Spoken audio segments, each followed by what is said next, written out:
Buenas tardes a todos. Vamos a proceder a la entrega de trofeos del 10º Torneo Internacional Cadete Fuente Liviana.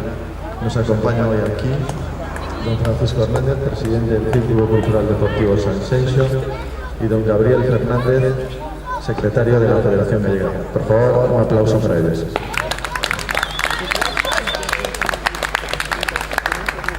Finalistas: India, Terence Das, Lituania, Vilnius, Gaudes.